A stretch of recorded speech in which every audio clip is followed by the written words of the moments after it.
6:24 on this Friday morning in my Geek Fix this morning. Apple just released a new update that will help protect your iPhone and your iPad from thieves if they get access to your passcode. Someone could, at this point, before this update, see you putting in your passcode, remember it, and then if they gain access to your device later, they can change your Apple ID password just by knowing that passcode. That is a huge vulnerability. Step one in preventing this is to going into the software update section and make sure that your phone updates to 17.3.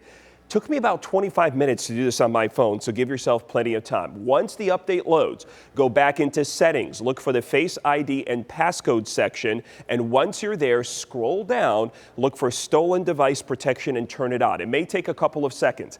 This will prevent the iPhone from allowing you to change your password, your Apple ID password, which has access to everything, with just the passcode. You will need some sort of biometric identification, such as Face ID or Touch ID, to do it.